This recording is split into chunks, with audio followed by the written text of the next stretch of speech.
So, yeah, you say so when people are quite funny. So I'm really glad I can present Michael Hardt finally in Zagreb. It was 10 years ago, I think, when Michael was last time here, when his book Empire was published. As you probably all know, Michael Hardt is professor at Duke of comparative literature and Italian. He's the co-author with Antonio Negri, who was also our guest last year, of 3 books at Trilogy: Empire, Multitude, and Commonwealth. And this is still not all. Michael is also an activist. He was participating in the Alter Global movement from the beginning, from Seattle, the World Social Forums last year. He was, or this year actually, or last year, whatever, Indignados in Barcelona. And tomorrow he is going directly to Frankfurt, to occupy Frankfurt. Actually, we have good news from Frankfurt. The protests are going on. They didn't ban the big protest on Saturday. And tomorrow Michael has a live debate somewhere in Frankfurt at the university, I think. So if people from Frankfurt are watching us on live stream, we show you our full support. A big applause for Frankfurt again.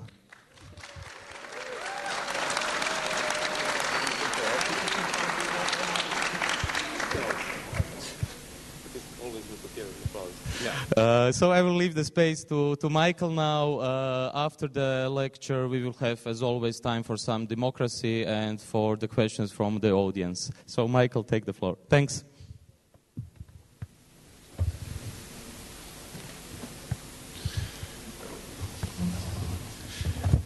Thanks for coming. What I've prepared tonight are some ideas from a pamphlet that Tony Negri and I've written together, and essentially the ideas are this: that it starts with the notion that's perhaps obvious, is that the economic crisis is also a social crisis, and that this social crisis is characterized or manifest, at least in part, by the subjectivities produced by capital. And so that's what I want to start with, is to talk about 4 paradigmatic subjectivities of the crisis. I sometimes have to do this. Okay, so I want to start by talking about the 4 subjectivities of the crisis, and then talk about the way in which the cycle of struggles of the last year, the cycle of struggles starting in 2011, have the power to invert each of these subjectivities and transform them and empower them. So I should first then, before I start by talking about these paradigmatic subjectivities, I want to say a few words about the cycle of struggles that began in 2011 and the way that they are acting on the social crisis, or at least have the power to act on the social crisis. What I'm thinking of when I say the cycle of struggles of 2011, or that begin in 2011, I'm really, of course, thinking of them starting earlier in December of 2010. So what I'm thinking of is a progression from Tunisia to Egypt to Yemen and other countries in the Middle East, and then in some ways a leap to Spain by May of 2011, and quickly, of course, to Greece, even to Tel Aviv, as long as you don't call it an occupation, the tents in Tel Aviv, and then finally to Wall Street in September. Now, I know that it could seem odd to some of you that I would call this, that I would put these different protests together, put these different movements together, think of them as a cycle of struggles, because, of course, they're in radically different social contexts. But what I mean by a cycle of struggles here is, in fact, recognizing the different locations and political and social contexts. But I'm trying to describe that the way that the movements translate and are inspired by common practices and objectives elsewhere. So that you can imagine easily the movement from Tunisia to Egypt. But then already the ways that the 15th of May, the movement starting in the 15th, the encampment starting in the 15th of May, in Spain take inspiration from Tahrir Square, from the movements in North Africa, is already a radical translation. And then when we arrive at Wall Street, in some ways, there's a translation from, for instance, the rebellion against the insurrection against the tyrant to the insurrection against the tyranny of finance. So in each case, of course, there's a radical translation that involves a kind of inspiration and reinvention for the local conditions. That's the way I see this cycle of struggle. And I guess part of what's most convincing to me about thinking of these together as a cycle of struggles is the extent to which those involved in the struggles see themselves as continuing or taking up the baton, like in a relay race, from each of those that have come before. So that those who started the encampments in Puerta del Sol in Madrid see Tahrir Square behind them. In Syntagma Square, they see both Spain and Egypt and Tunisia behind them. And by the time we arrive at Wall Street, of course, they have the entire year already at their backs and see the militants themselves, the ones who are conducting the action, see this continuity. So that's what maybe that's the reason for me thinking of them together. So let me say a few things then about the characteristic of this cycle of struggle of 2011. There's some aspects, or it brings it into relief for me, to compare it to the cycle of struggles of alter globalization that lasted more or less from November 1999 till the summer of 2001, more or less from Seattle to Genova. And what I'm thinking of is that aspect of the alter globalization movements that involved the summit protests and hopping from one summit to the next.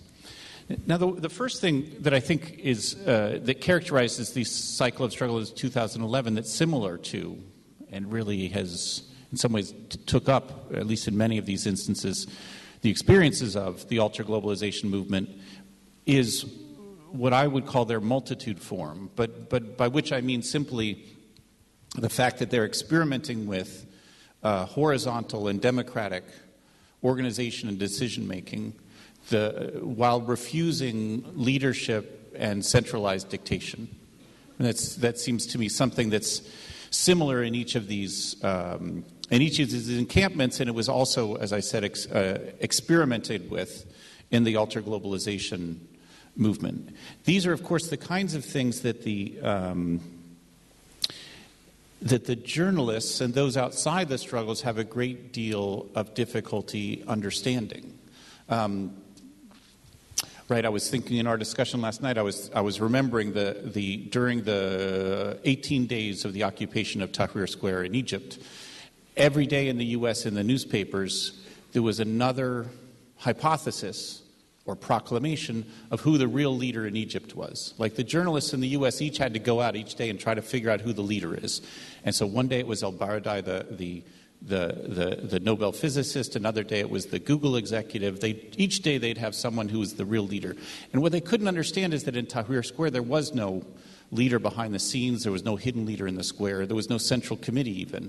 But rather there was an experiment with a very complex group, different groups that were cooperating together to occupy the square.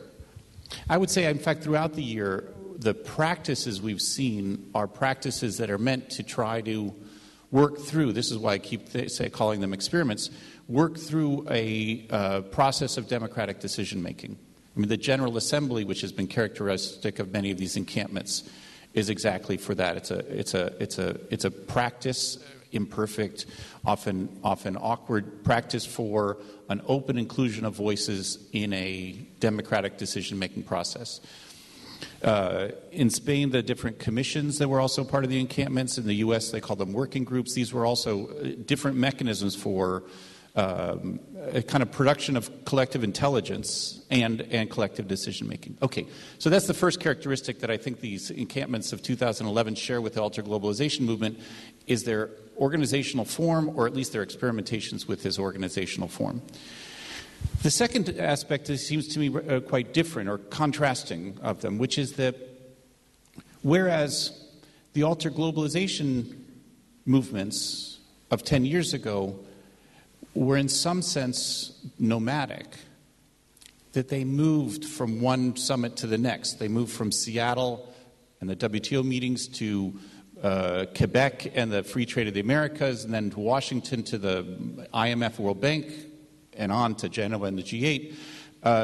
So they were nomadic, and I think there was a great lesson to their nomadism. But in contrast to them, in any case, the encampments of 2011 were fundamentally sedentary, not nomadic.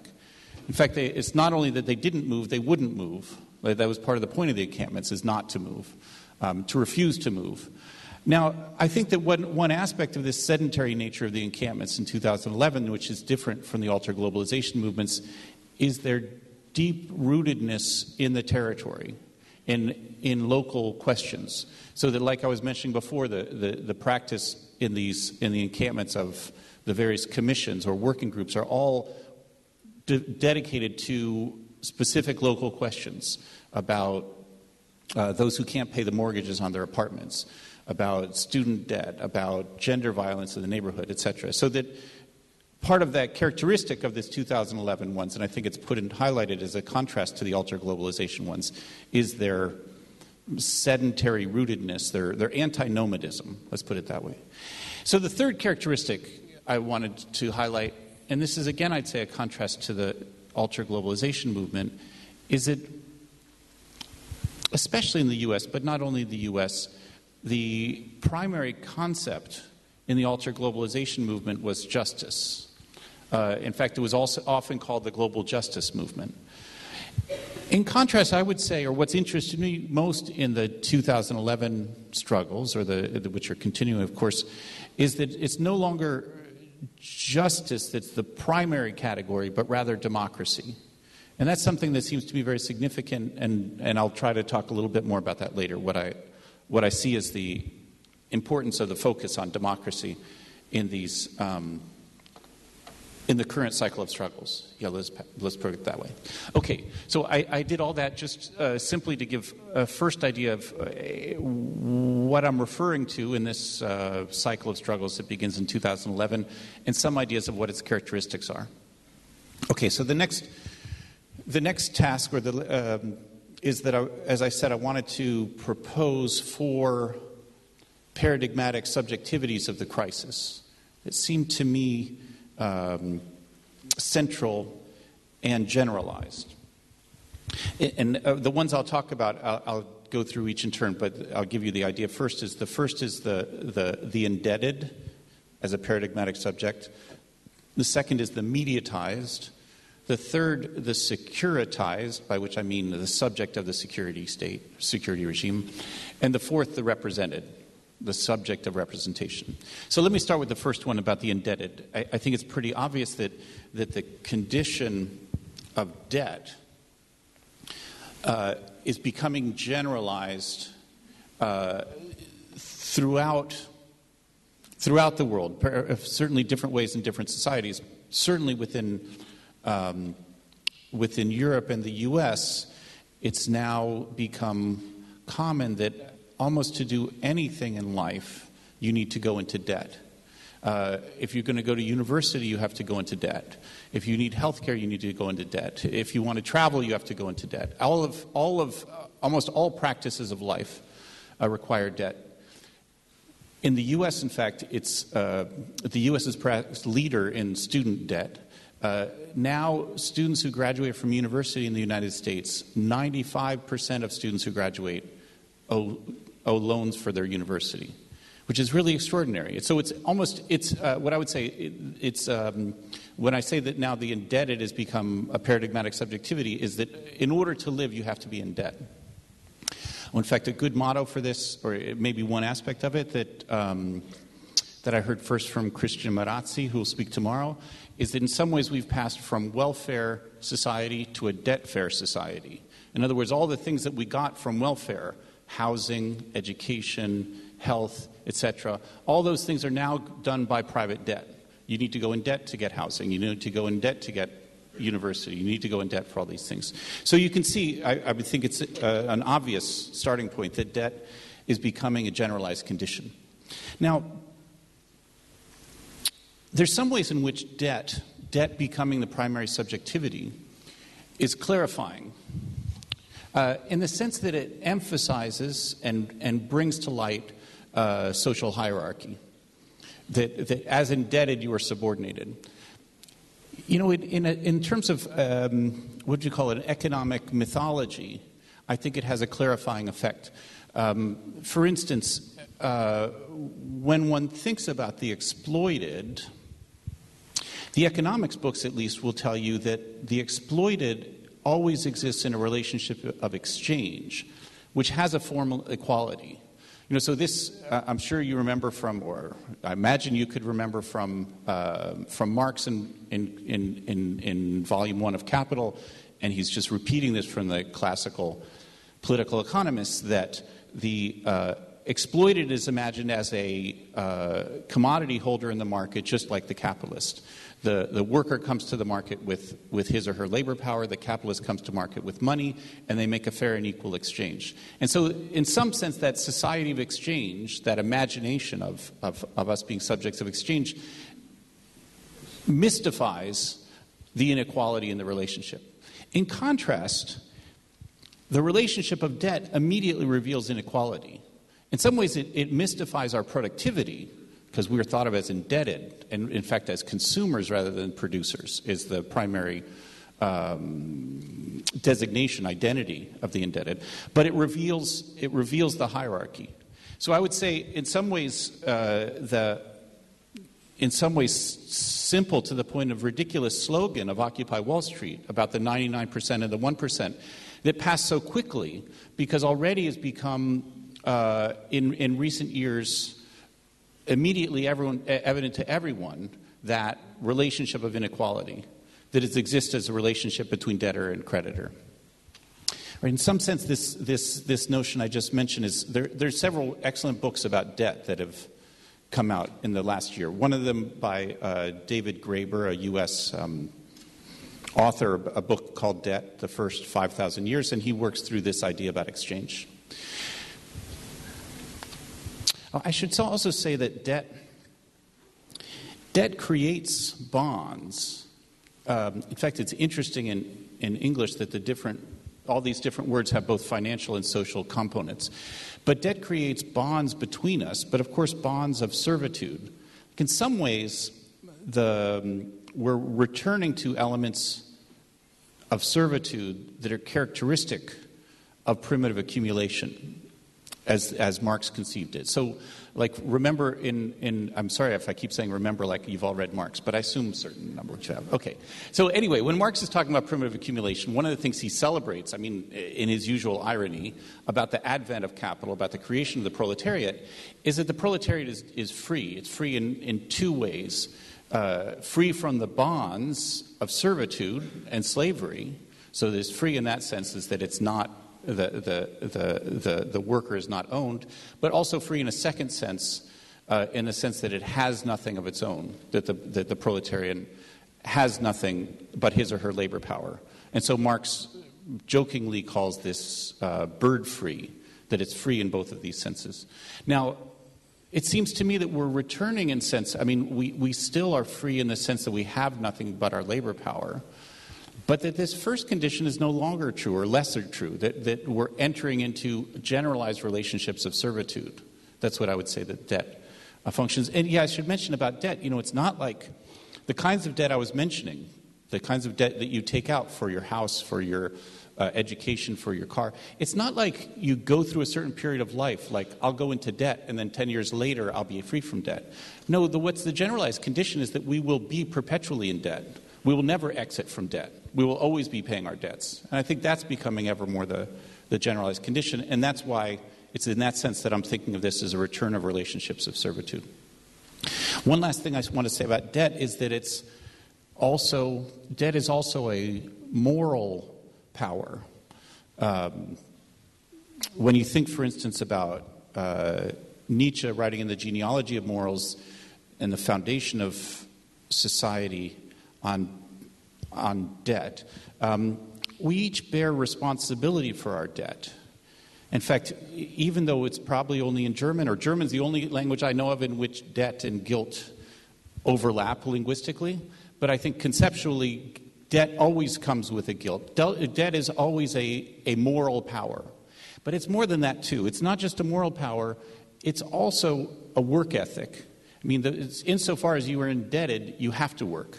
So you graduate from university. In order to pay your debts, you have to immediately assume a position to begin paying your debts. So in some ways, this debt, it's a combination of Nietzsche and Weber. It's a combination of a morality of guilt together with a work ethic, with a disciplining work ethic. Okay, so it's in no sense that this is what I mean. All I've tried to do so far is to explain how I conceive of the indebted. The figure of the indebted is a paradigmatic subjectivity that is becoming generalized in our societies. The second paradigmatic subjectivity I'm thinking of here is what I call the mediatized. And what I mean is the subject of a media society. In fact, you could start with something that I only ambivalently support myself, but I think would sound familiar to you, is a sort of a center-left lament about the mediatized. And the lament goes something like this, that insofar, or to the extent that the media enter ever more deeply into our lives, our experiences become ever more superficial. So, like, who do I mean that? I think you could think of your center-left journalists, but it might also be your parents or your grandmother. I can hear this kind of lament. And then the lament goes like something like this. You know, once upon a time we used to write letters. We wrote the letters by hand. They took a certain amount of time. Then we put them in the mail. You received a letter. It took the time of reading. And that the rapidity and brevity of email has evacuated that meaning. It's made it ever more superficial. In the same way that the practices of friendship are being thinned by friending on Facebook, or also even that the narration of your life, the practices of narrating your life are being reduced by Twitter to the kinds of narrating your life, like I'm now at the cafe, or so in each case it's a reduction of the depth of your life to its most superficial level. And I would say, even in this thinking, it's not really that we are made passive by the interaction with the media, because we're in fact constantly called to attention and called to participate. It's something that's really between active and passive. That's the characteristic of the mediatized.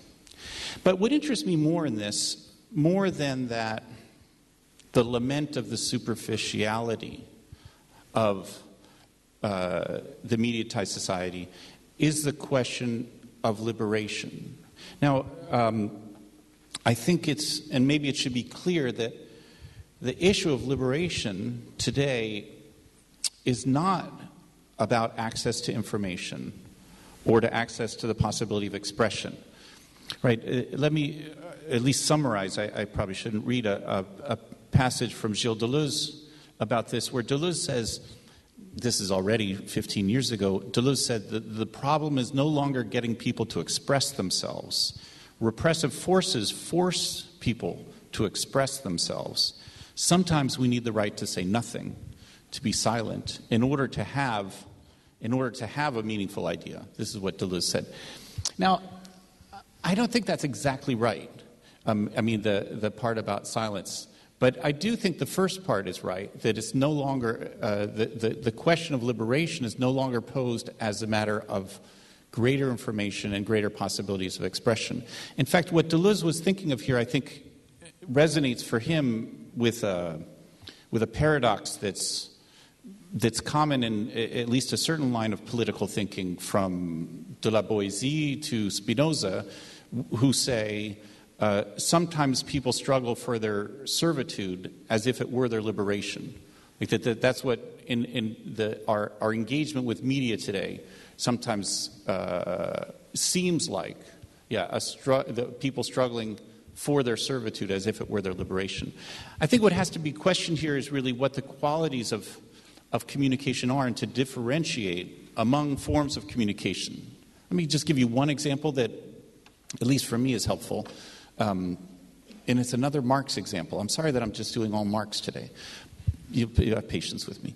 And so what I'm thinking of is a passage in the 18th Brumaire where Marx is criticizing the peasantry, a notorious passage, or a well-hated passage, in which Marx says that the peasants can't represent themselves, they have to be represented, and furthermore that the peasants cannot act as a class. And the reason they cannot act as a class is because they cannot communicate. They cannot communicate because they are dispersed on the countryside. And what I think is, useful here is to think that it's not just a matter, Marx is not saying the peasants can act as a class. When he says act as a class, he means act politically. They can't act, the fact that they can't act politically is not because they simply lack information. Like, for instance, if they could read the newspapers and learn that Bonaparte is a womanizer and spends money and goes to war only to keep his own power. It's not the fact of information. No, I think it's a different kind of communication that Marx has in mind. And the contrast for the peasantry dispersed on the countryside is the urban proletariat. It's not only that they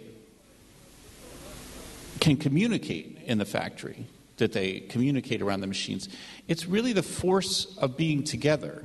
And I think that the kind of communication that he's using or that acts as a model in his mind is the kind of communication that's formed by a presence with each other. Yeah, I guess that's what it seems to me, that one of the things being rediscovered in the encampments and the occupations, let's call them, of the past year, is the kind of communication that functions, a kind of corporeal communication from being together, the kind of truths that are produced by being together. It's that I would, and it's there that I would locate even the kind of communication that Marx thought is required to act politically. That's what I'd go with that. Yeah, so in all of this, too, of course, I don't mean to suggest in any way that the social media, Facebook, Twitter, etc., are antagonistic to the current social movements. No, on the contrary. But rather, they are certainly not the cause of the organization of the movement, but rather once the kind of communication I'm talking about here in an encampment exists, then they can be used as a supplement to that communication. I guess that's the way I would put it. Right. Okay, the third figure, so I started with a figure of the indebted, the second the mediatized, and the third, which I'm calling the securitized, but as I said, I mean the subject of the state of exception, or the subject of the security regime. This too, I think, is the generality of is probably all obvious to everyone. And I guess what I mean by it is it's not only what's new, relatively new, is that we are surveilled, that our information is collected, not only in specific social situations. Like, we accept well by now that in certain institutions, in certain social situations, that information will be collected about us, so that if you go into certain countries, you know that your biometric data will be taken, or that your fingerprint will be given. If you go into the school, you know that certain information will be taken about you. In prison, of course, you assume that you will be surveilled.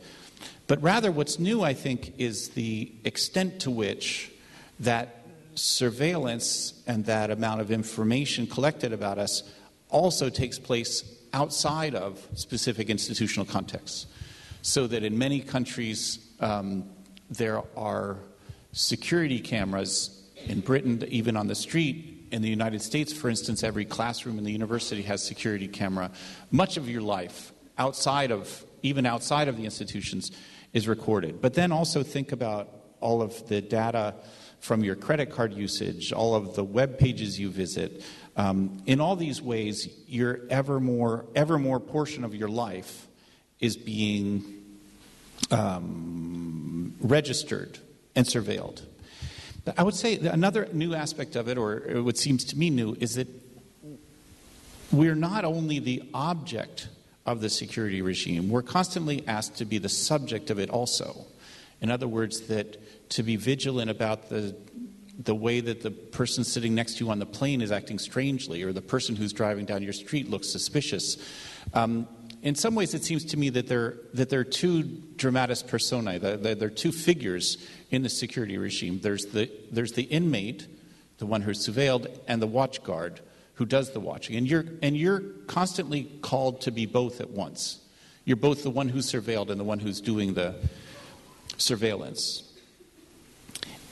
And so in some ways we're becoming subjects of I say universal security machine, or at least expansive, dramatically expansive, filling ever more parts of our life. But the hesitation I have when saying things like this, like when making Foucault-like statements about the generality of surveillance and the generality of the prison, existing throughout society, which I think is true. I'm not denying what I just said. But there's a tendency then to forget the difference from those who are really in prison, and to forget that it's really different. And I guess the one thing I wanted to point out especially here is that there's been also in these same years of the construction of the security regime a really extraordinary expansion of the prison population. Like in the U.S., which is the most dramatic, of course.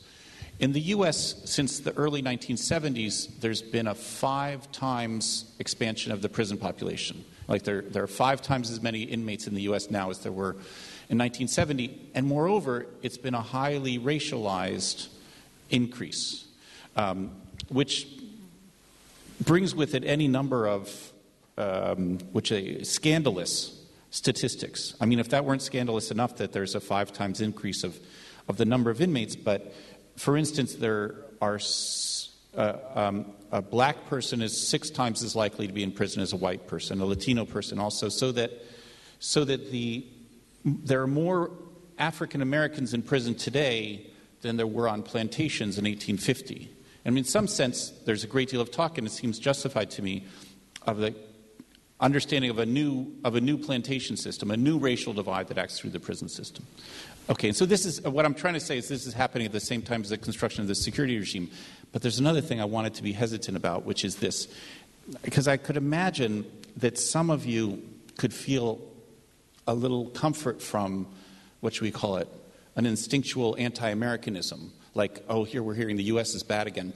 But I would say that in Europe, too, there's really not a very different situation. If you think about immigrant detentions, putting them together with this carceral complex, there's been a roughly similar expansion of those detained and a roughly similar racial divide of it. If you think about all of those who are detained in immigrant detention in Europe. So I would consider this a roughly similar thing. A third thing that's part of the security regime, which is happening during the same time, is an increasing militarization. And this might be a more properly U.S. phenomenon. Over the last 20 years, it's not so much that there's been a larger military, like more soldiers in the military, but there's been a transformation of the U.S. society in its regard for the military. I think that's part of the militarization and the security regime. Like, for instance, there was a myth in the 1970s that returning soldiers from Vietnam were spit upon and called baby killers. I think that this was a myth. I think it was a myth created to discredit the protests against the war.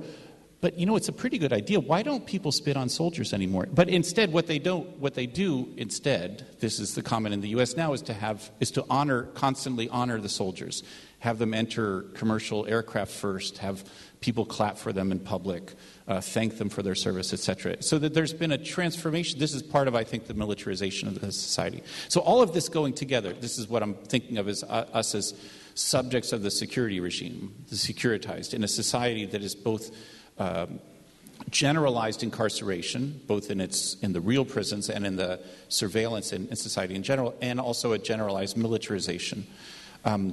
All of this functioning through fear, or the acceptance of it, it seems to me, is based on fear. I'll come back to that in a minute. So now I just wanted to move on to my fourth figure, what I'm calling these paradigmatic subjectivities of the crisis, is the represented. And what I mean by this, in some parts, is a summary of the first three figures. That we are all included in an electoral system, but a representative system which is highly compromised by or corrupted by all three of those forms. That the representative system is corrupted by finance, the question of indebtedness, it's corrupted by the media, and it's also corrupted by fear. And that the way we function as subjects of representation is qualified, is determined by all three of those.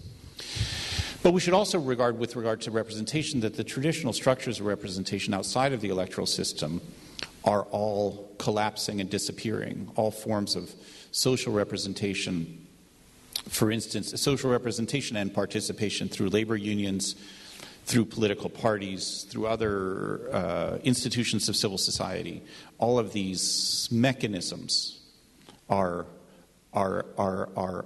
fading, are becoming less. But even if the traditional structures of representation were intact, I understand representation not, of course, or not, I don't know if of course, but I understand it not as a democratic mechanism, but instead as an obstacle to democracy. What representation means is a double movement. I think I'm saying something quite basic here.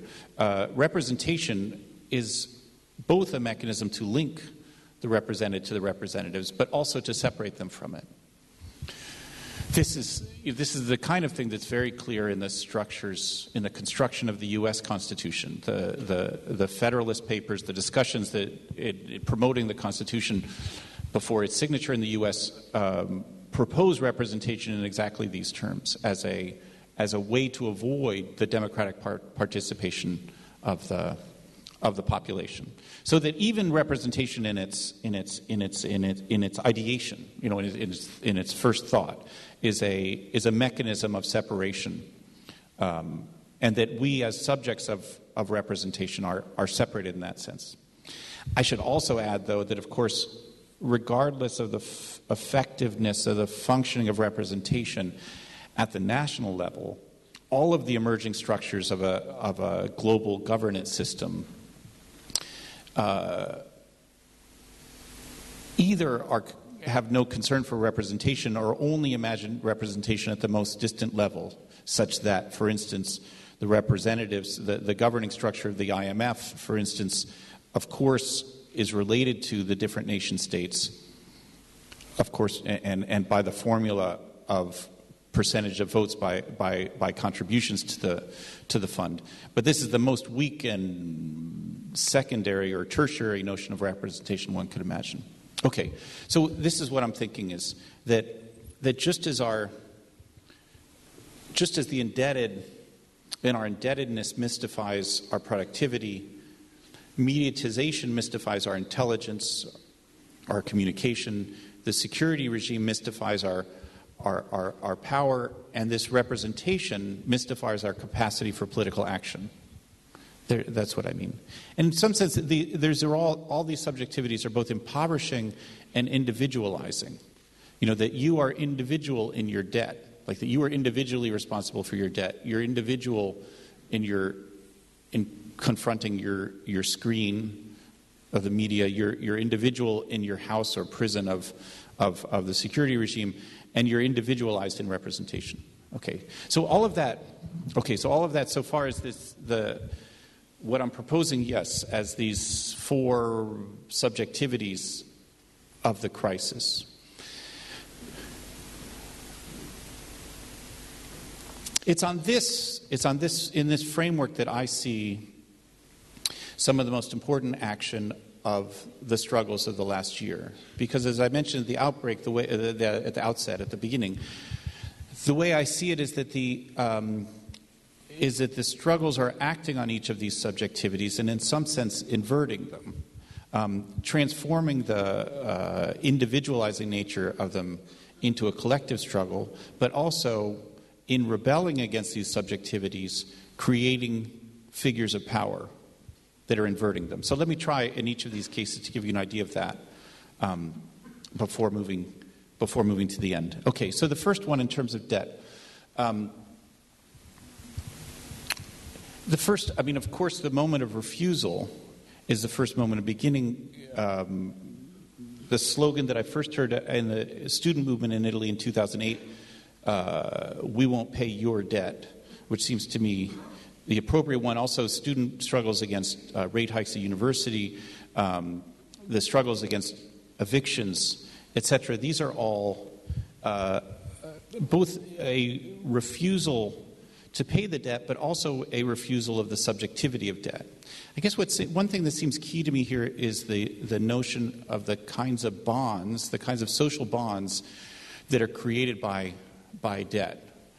And in fact, that the revolt against debt creates alternative or different social bonds. Right? It's at this point. Right. Another book on debt that's published this year that I thought was very good on this point in particular by Richard Dienst, another U.S. writer. It's called The Bonds of Debt. And his argument, or the short version, the polemic of his argument is he's saying that it's not that we have too much debt, we have too little debt. And what he wants instead of the financial bonds that we have as indebted, that what we lack are the construction of social bonds.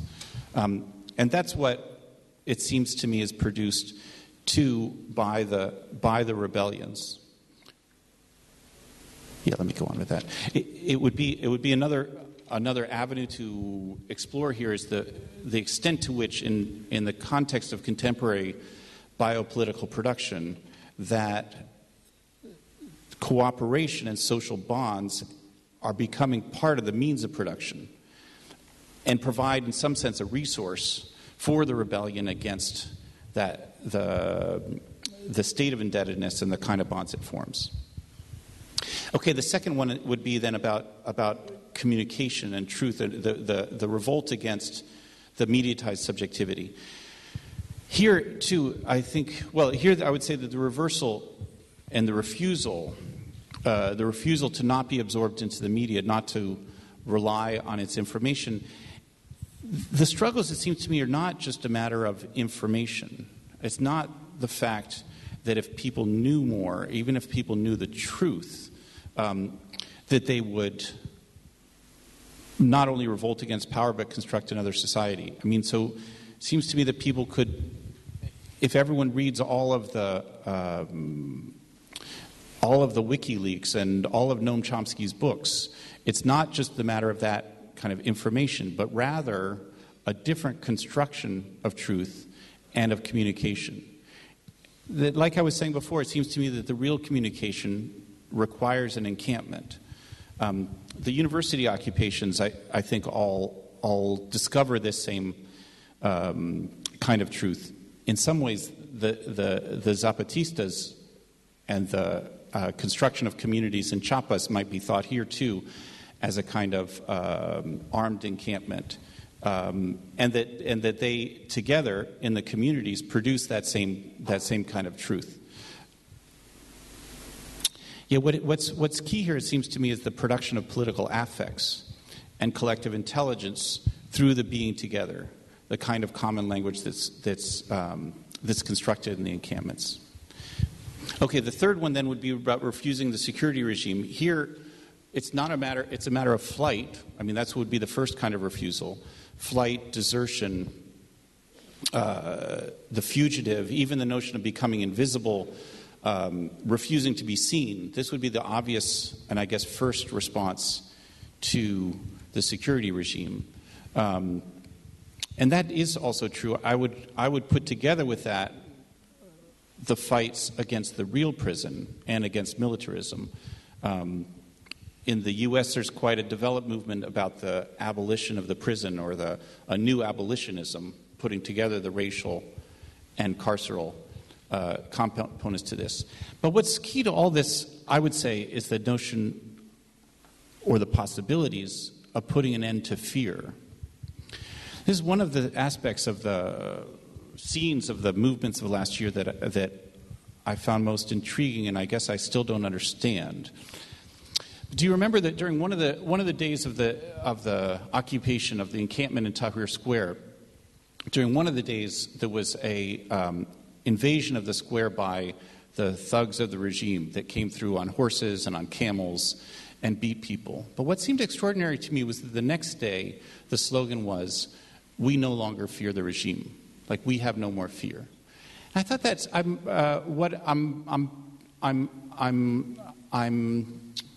I don't yet understand exactly how that works. But it was similar, I would say, in the encampments in Spain. Like, one of the slogans there too, taking up from Tahrir Square, was that we don't have fear. In fact, an explanation given to me when I started asking about this with Spanish militants was, what I was asking about is why there was none of the cliche violence that we've become used to in recent years. I mean, in different parts of Europe, less so in the U.S., but the conflicts with the police, the breaking of windows, burning bank machines, etc. There was very little of that during the encampment starting in May in Spain. And the response I got, why is there no clash with the police? Why is there none of this violence? And the answer was, we no longer have fear. I thought that's really an extraordinary logic, for one thing, but also that the state of not having fear seems to me an extraordinarily important and obscure passage, which must result from that being together, from the being together in the encampment. My last subjectivity was the one about the represented, and here is where the demands for democracy come in. One of the other slogans that I found most inspiring in the Spanish encampment starting in May last year was the refusal of representation. And I would say throughout the struggles, when it was explicit or implicit, they were all struggles refusing the representative system. In some ways, even refusing the Republican constitutions. This critique of representation seems to me to get to the heart of the Republican constitutions. In some ways, you could say that the Spanish slogan, "You don't represent me," was taking up the Argentine slogan from 2001. One of the famous slogans from Argentina during the insurrection in 2001 was "Que se vayan todos," like that they all go. So not just against one corrupt politician or one corrupt party, but that all of them go. It seems to me that this notion that you don't represent us is an extension and building on that.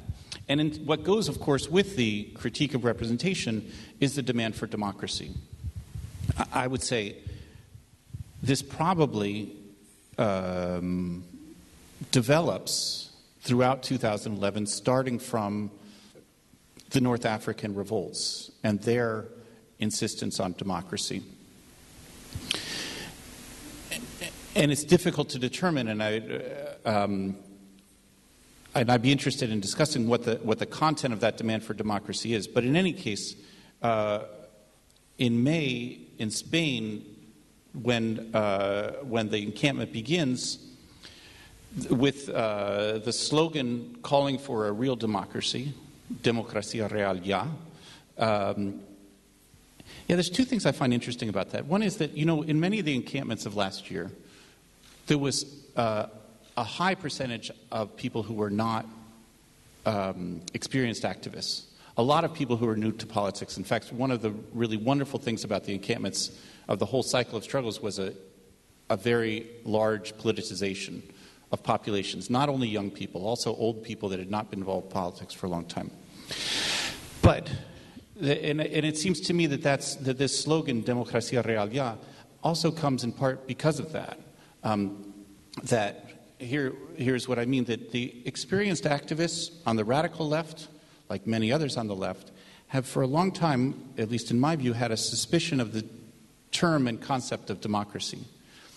You know, as good leftists, cynical, the understanding is that democracy is impossible, or democracy has already been corrupted. Like that talking about democracy is naive. That's what it is. And I think that the naivete of this demand, the putting democracy once again on the agenda of 2011 was really important. So what is meant by a real democracy now? It means, of course, I think at a most basic level here, it means practices of participation rather than representation. And so, as I said earlier, I see the functioning of the encampments, the construction of the general assemblies, as a experiment with practicing democracy. And in that sense, like I said before, providing a critique of the Republican constitutions, a critique of the general constitutional order. Okay. So the encampments then practice a real democracy in miniature, in the squares, in the assemblies, in the commissions, through participation. The question, of course, at this point, obvious question, is how to move from a square to a society. And for me, at least, a good starting point is to think about the constitutional relevance of these three figures that are the inversions of the impoverished subjectivities under which we currently suffer. Thinking about the constitutional relevance of the social bonds of a real debt, like an indebtedness to each other, a debt without no creditor, what this could be as an inversion of the figure of the indebted under which we suffer.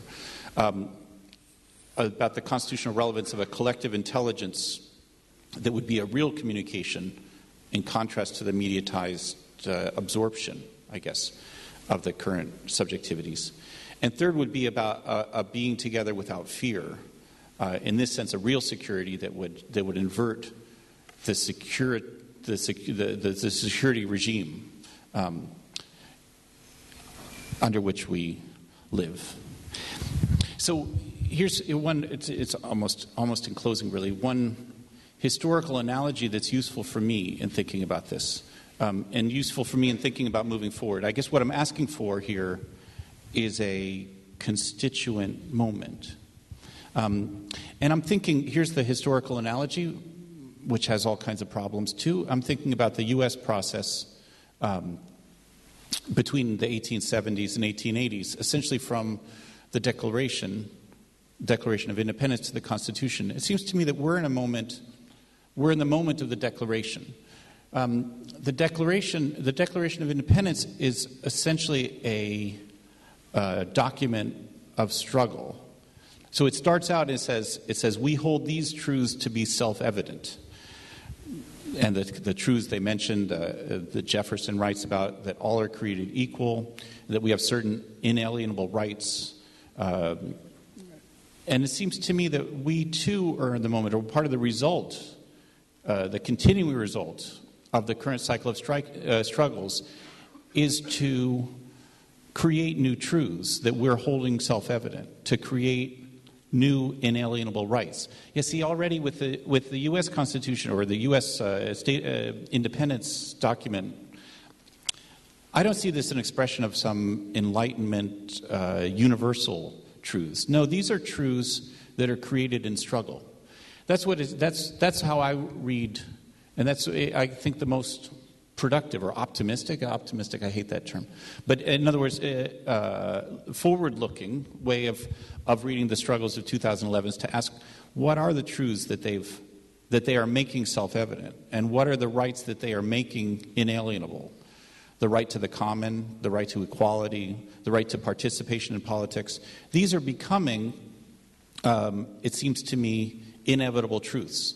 And so what would next be necessary is to create a constituent process, not to create some fixed new order, but a process of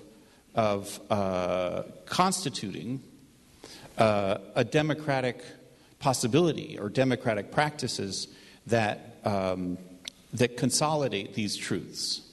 That's the way I would see it, and that's the analogy I'm thinking of, moving from a declaration to a constitution, a movement from the recognition of a new common sense for new ineluctable, self-evident truths, to the process of creating social order and social practices on that, which is similar, I would say, or parallel to the way of saying we've been very good at creating a democratic system on a square. We've been great at camping. We've been great at occupying a square, and we need to now expand that, find a way to transform that into a new society. That would be the next step. But at least I'm just going to stop with what seems to me an already important conquest, acquisition of these struggles, which is that they've posed as the aim, which is in some sense now possible, I would say, the constitution of a real democracy. And that's where I want to end. Thank you.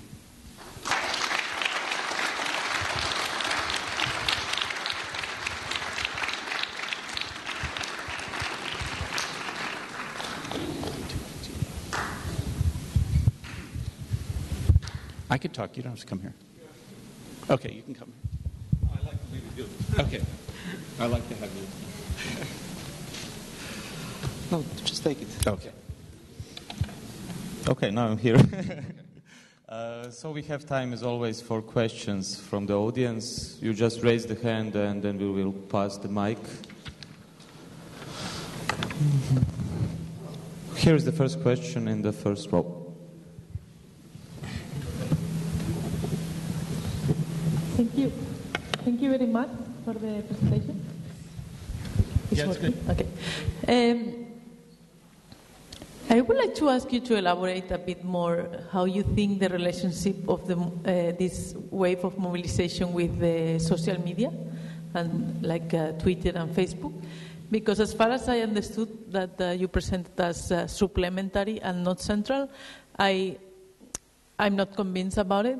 If you think about the Spanish case, in the Spanish case, the mobilization for the 15th of May started in Facebook around anonymous citizens, let's say, of people who were not mobilized in previous waves of social movements, like the global movement. And they were, to give you an example, the first meetings to organize the demonstration were taking place in fast food places. So it was not like the profile of activists. Actually, it was one of the reasons why the global movement, or the groups connected to the global movement, were not at the beginning in the 15th of May, was because the global movement rejected the use of Facebook or Twitter for political mobilizing, and also because the global movement has a technological generation in which it was different than the technological generation of the ones that has been starting the wave of mobilization in Spain. So this could explain why the global movement was not at the beginning, the element that it was so central for the starters of the 15th of May, the use of this technology as it was in Arab Spring. And then I want to also point about how much a generation of informational ecosystem play a central role in the meta-coordination of the movement, in the sense you were referring that there are not a centralized committee that organizes the mobilization. I think basically because there is generating an ecosystem of different applications and places through the internet that play a very important role in the contentions and the coordination of the movement. But at the same time, it also generates centralization. In another sense, if we think the squares are a centralization. Like physically, is all of us in the same place. It's a different type of centralization, but there is a kind of connection between the coordination through the centralization in which the internet play a major role, and the need of like physical kind of being together. And the same can you, like in other type of networked kind of organizing, like for example on Wikipedia, you also find the need of one time of a year, like one moment of a year in which Wikipedians, the strong like the Wikipedians who edit a lot, meet. So there is also this combination of coordinating online, also require sometimes to meet physically in the same place. This works. It says, okay, now we're good. Yeah. Sorry, thanks. Yeah, you're absolutely right. So I said secondary, and you're pointing out it's not. What I should say is this. I'm not sure. Let's see if we agree about this part or not, which is that it seemed to me there were a lot of analyses, both, I mean, starting already in Iran, but then also in the Arab Spring and in Spain, that was seeing the form of the social media as responsible for the form of organization of the movements. And I think it's exactly the opposite movement, that in fact the social media have become useful because the form of political organization is already horizontal and decentralized in that way. And so that the social media in a way is adapted already to that form. So the same way, here maybe I'm reducing too much in a technological imagination, the same way that a certain vanguard party would find most useful a broadcast media from the central point of dictation, that an already horizontal or what I would call multitude-like form of political organization would seek and would flourish with forms of communication that facilitate that network. Yeah, so that's what I'm thinking about, the causality of organization and that relation. That seems to me it's important that it's not that the activists or the people that the participants formed in that way because the media was formed that way. It's rather that they found that media useful because they were already organized this way. Yeah, you're right. I mean, and you're certainly right that it's that in each of these struggles, the media, has been okay. The media has been central. You know, the Twitter, Facebook have been central for a variety of things. You know, I mean, calling events, even also used within events about, you know, having following on Twitter to show consent or something like that. But what you also said seems to me the more central thing is that while thinking about these different media, the embeddedness of the media within the movements, it's really the being together of the centralization in the square that was the primary production of subjectivity. Like that the experiences are mostly those from the physical proximity and not the media interconnectedness. So that they facilitate, that's what I mean by secondary in a way. What seems to be primary is that being together of, you called it centralization, I guess I'd be happy to call it the concentration, like bees in a hive concentration, you know, being together in that space. That's what I think of as primary, politically primary, or in terms of production of subjectivity, primary. Yeah. A question there in this. Ti nosiš mikrofon? Aha, tamo je pitanje, evo. Marcel. Aha. Buba.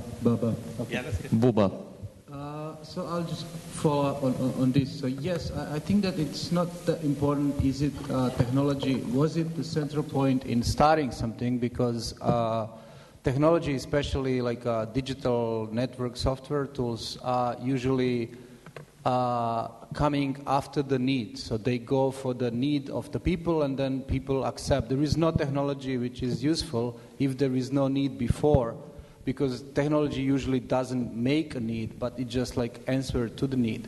But I think that technology or like social networks and communication technology became a very central point of keeping that organizational structure existing.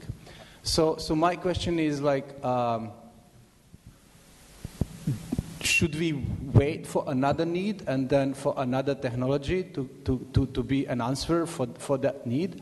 Or what's the priority then of analyzing and thinking, and what's the priority of that technology in all of what we are talking here about organization, about the struggle, about the revolution, or whatever? So what was the priority of that? Because my experience, I'm coming from that background, is that it's like it's not a priority. It's always like a backward.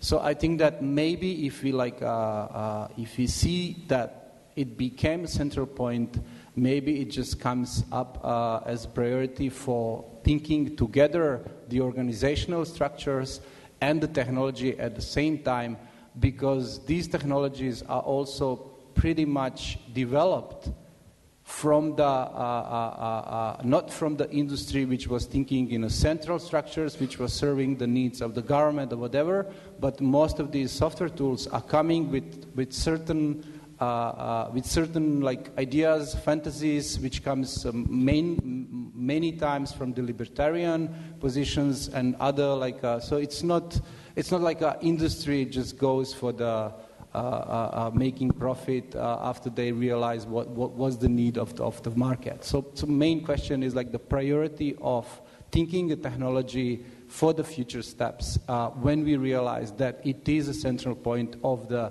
today's organizational structures. You know, the technologies that interest me most in thinking about the encampments are the ones that are developed for managing large-scale decision-making. You know, so the structures of the General Assembly seem to me like a technology. I mean, and sometimes did use, did incorporate Twitter and other social media in order to try to make decisions. If you have 5,000 people, you can try that. But you know, some of the ones, the technologies that have been most remarkable during the last year are the ones that don't seem very technological. You know, that practice of the human mic in starting on Wall Street. You know, so that of course you know the story. So that the city government bans the use of amplification, so that they invent this method of repeating the speaker's words. And so it not only fulfilled the function of having a large group hear a speaker speaking, but it also had the effect of involving everyone in the same process. So that seems like a technology to me. Or whether, when we think about these technologies, it shifts the question a little bit about what are the needs of the technological development. I'm all for. I mean, I think all of the cybernetic technologies can be extremely useful, and I'm all for their adaptation. But I think one should also think about other, and maybe the more central question, at least for me in this, is what are the political technologies of creating possibilities of democratic decision making. That's what I'd be most focused on. Yeah, first a question there behind, and then one in the third row. Thank you. Thank you very much for this very inspiring lecture, though. And actually, I'm very much interested with what you have just closed your lecture, because this is the point where I guess it's really getting rather interesting and on a very pragmatic way. So if I got you right, you expressed your hope that the product of the struggles should be, or at least would be hopefully, a people's constitution at the end, if I got you right. Now, in my understanding, a constitution should be put into practice. So I'm very, very curious, how do you imagine that should take place? And I really insist on your imaginary. Should it take place in a nation-state framework, or should it go towards autonomous self-governance, all that kind of spaces and zones, or it should really remain in the nation-state framework? Yeah, when I should be more precise. That or at least I would pose a difference between a constituent process and a constitution in that sense. But in some ways, what I'm working towards and what I'm thinking about is ways of institutionalizing, and here by institution I don't mean bureaucratic structures. I mean institution the way anthropologists think about institution, like repeated practices and creating, in a way, how should I say it, social relationships you can return to, that repeat and that are sustained. In fact, I would say, just from the perspective now here, this is not at all a critique, this is more like a lot of the self-criticism I hear in social movements in different parts of the world during even the last 10 years since the beginning of the alter globalization movement is precisely about this ephemeral quality. That the movements have been fantastic at spectacular events, but that they often seem to disappear or move quickly. And so thinking about how to extend, like this is where I'm now I haven't yet answered your question at all. I'm sort of still doing the background of what I'm trying to think about is what are the ways of making durable the kinds of principles that the movements have developed. So, for instance, Tony and I also awkwardly, maybe it's not the right term too, and with others, have talked a lot recently about institutions of the common, like finding ways of making lasting relationships that are outside of the public and private property relations. So these things don't seem to me to have to be fixed in a constitution, but rather can be processes of lasting relationships. I don't know if the different. It seems to me there's some difference, but whether that happens within the context of the nation state,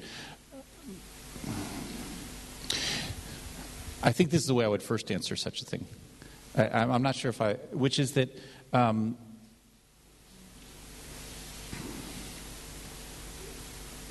Well, okay. Most of these, it seems to me that the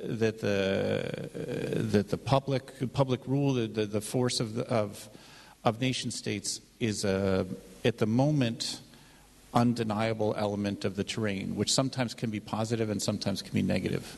We can struggle against privatization, can be an ally of movements, but is not. In no sense is it the goal. So that I guess the engagement with nation states, rather than assuming that the nation state is the terrain of such a constituent process, would be my way of posing it. Okay, again, let me try to give you an example there, because I know that didn't sound very clear. Okay, it's a repeating example in my mind. Let me see if it works for this one, which is I've been very interested for the last 10 years in social movements in Bolivia who are struggling for a reappropriation of the common resources, but also common social relations, etc. And that they led to a national recuperation. The election of Evo Morales in 2005 is in some ways a affirmation of the movements. He rode to power at the back of the movements. But since his election in 2005, the movements have had to continue in the struggle now against the government that claims to be representing them. And that seems to me a perfectly healthy struggle. So it's not just, sometimes it's with the nation state against the oligarchy, against the foreign national corporations, against forces of privatization, but often it's against the nation state, the Evo government. So that what should we call it? That's what I said the other day, a double combat, that attack, aggressive collaboration with the state seems to me a possible position. You're smiling as if I trickily sneaked out of something. I don't know. Okay. So do you have another question maybe or not? No, those. Oh, you're just smiling. Yeah, that's good. Okay. We have another question in the third row here on the left. And please raise your hands if you have other questions somewhere here. Okay. Thank you for your lecture, Professor. Thank you. I would like to ask you, or maybe just to hear your opinion regarding the social sensitivity. Is maybe one of the, I would say, the pillars regarding maybe it's the issue that we need to work on in today's world in order to, let me say, to resolve some issues. Or maybe that's my question is the lack of social sensitivity in today's world as one of the major problems in, I would say, the human relations in today's world. Thank you. You know, if I understand what you mean, it could be similar to what I was referring to in a book by someone else, really about that while we're having ever more fixed bonds that are created by our indebtedness, that there's ever decreasing bonds, ever decreasing social bonds, let's say. You know, so this author was making a difference between financial bonds and social bonds. And maybe that's what you mean by social sensitivity, that the lack of social sensitivity could be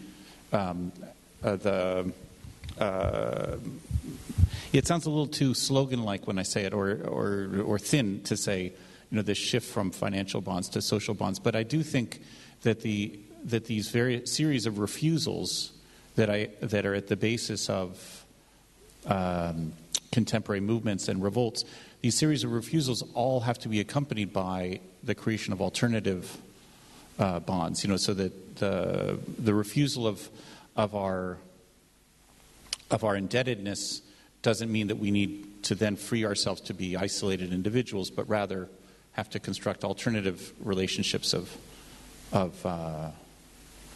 social sensitivity. I'm trying to work with the social sensitivity. Do I understand what you mean, do you think? Somewhat. Okay.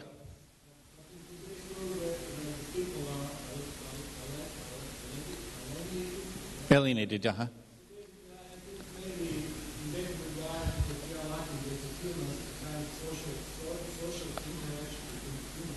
Right.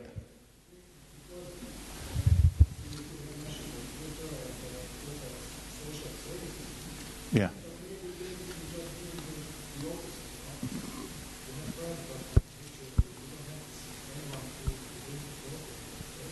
Yeah. No, I think you're absolutely right, and I agree. So part of what I think most of you didn't hear was about the... Can you put on the mic, maybe? Or... It's okay. It's okay? Yes, no, yeah. Now it's on. I'm sorry. Yeah. I'm sorry. Because maybe if we are lacking the social sensitivity, then, you know, we are maybe going in the wrong direction. So maybe if we were living in the world where you have, I would say, the quality, social sensibility, many of those things wouldn't happen. So maybe that's why the question, why? What can we do about it? I mean, I definitely agree, and I think the individualizing character the individualizing character is perhaps obvious of all these subjective formations. I mean, the way you're individualized in your personal debt, the way you're individualized by the media, also by the security regime. And it's in that sense that I think one of the magical feelings about these movements of the last year is that the way they allowed an exit from individuality, you know, or a certain individual closeness. I mean, that's what seems like one of the magical things about the Occupy Wall Street is that people could just show up. People showed up and had a new sociality. I mean, it became a social space, you know, for the city in a way that the more, what you call it, faded notions of public space don't fulfill. And I think it's partly because of the thrill of being freed from our of all of these ways that we're bound in our individuality, individualism, separatedness. I think, okay. There was another question on the right part, upper. Can you please raise the hand again so we can see you? There's one down there. It's here, sorry.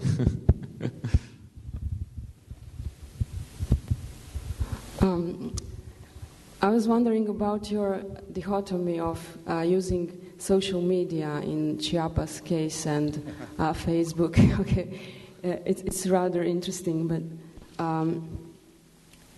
of course, we all could agree that there is something non-authentic in using Facebook as supplement, and it is supplementary information media. I think that we all agree on that, but I don't think that its non-authenticity lies in the supplementary of information, since Facebook is what Manuel Castells called mass self-communication. That means that Facebook don't disseminate informations, but it is a mass self-communication media in matter, and we are producers of informations. Right. But in that sense, Facebook took the similar role as Chiapas movement social softwares for disseminating information. It is paradoxical, but it is so. For dissemination of information, it is a social network, so to say. But protesters, of course, didn't use Facebook because of its revolutionary agenda, but as a public space, I would say, as Tahrir space, Tahrir Square. To cut the story short, its non-authenticity lies in its profitable agenda rather than in its ideological agenda, so to say. It is a classic post-ideological tool that perfectly fits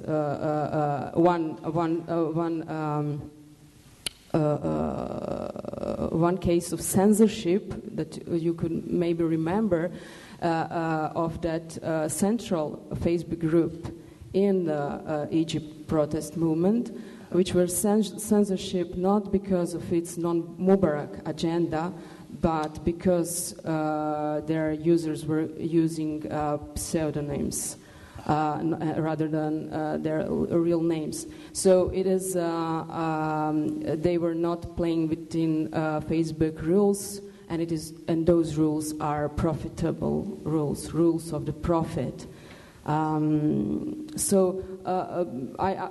I would like to hear your comment on that, because it is a dichotomy of some kind, but it is rather in that post-political sense. Right, yeah, that's good, and I'm not sure that I see authenticity as really the question, but and I see what you mean about the.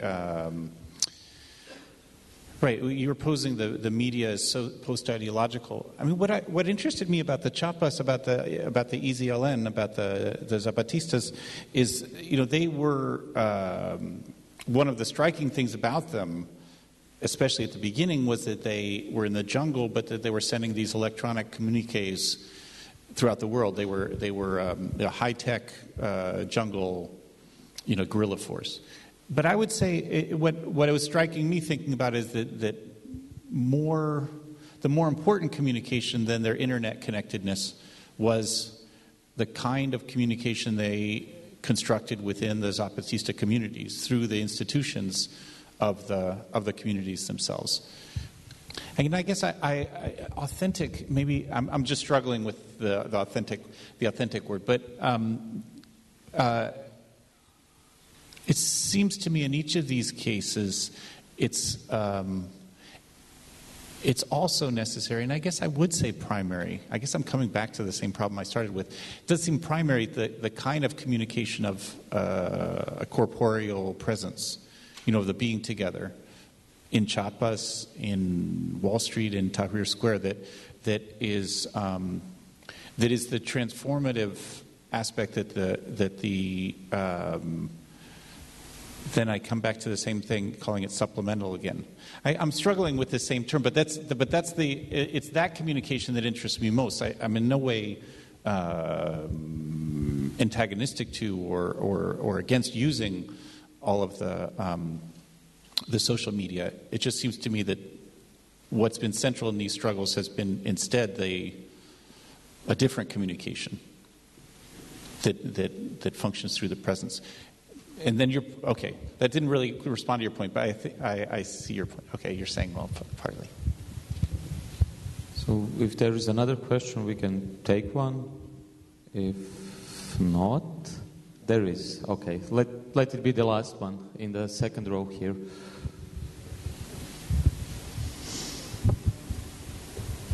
Thank you. What do you think of the analysis that the analysis that states that the alter globalization movement that they lost momentum and faded out and transformed in 2001, transformed into other projects and movements and so on, because of the perverted simplification of the political discussion in America or the Western world, maybe after 9/11, that you could either be a terrorist or you could be a terrorist fighting the war on terror. And what do you hope and expect will happen in Frankfurt and in Europe after Frankfurt? Because I think maybe you have some thoughts on what happens with the life in public. Maybe people gain trust to each other and life sparks and so on. Thanks. So my experience of those years, of 2001 to 2003, was very similar to what you said. Was that this is from a very U.S. perspective, but maybe it was similar in many European countries, was that there was the pressure of the war, of the invasion of Iraq, made it necessary to have a single unified agenda. Like that we had to transform an alter globalization movement that had innumerable and often contradictory elements and agendas into a single movement and a single agenda, like to try to stop the war. And my experience of it was that the power and even the joyful quality of that had previously been part of the alter globalization movement was completely reduced when it became essentially under a central agenda and a central leadership as an anti-war movement. I don't blame. It doesn't seem to be a matter of blame. It was inevitable with the situation that we had to stop everything else and protest the war. But that it was my experience of it's the draining of energy and of enthusiasm and was oriented that way. I mean that's partly true, but before September of 2001 was already Genoa in the summer, and in some ways the movements had run to the end of a cycle already in Genoa. So even if September hadn't happened, it might be that there would be a moment of transformation. I see the movement starting in 2011 is taking up many of the strands and building on and profiting from the experiences of the alter globalization movement. So in a way, its fading was only temporary, or maybe it's like I've never been that pleased with this metaphor though. But in Marx. In the 18th Brumaire, when he's talking about that mole that springs up every once in a while in French history, in 1789 or 1830 or 1848 or 1871. But he says when it disappears, it's making progress, it's burrowing underground. It might be something like that. If we think about 1999 to 2001, and then now 2011 to I don't know when, could be a kind of reappearance, or reappearance though at a new stage, is something that's moved further along. I don't know what's going to happen in Frankfurt or anywhere else. I'm just a guy going there. Yeah, I don't know anything about it. Yeah, so before we thank Michael with a big applause, I would also like to thank our simultaneous translators. And I would like to invite you all at 10 o'clock tomorrow. We continue with the Balkan Forum in ZKM Theater. At 7 o'clock in the evening, Christian Maratz's lecture. At 9 o'clock in the evening, Gayatri Spivak's lecture. And now I would like really to thank you for your lecture and wish you good luck in Frankfurt. Thanks.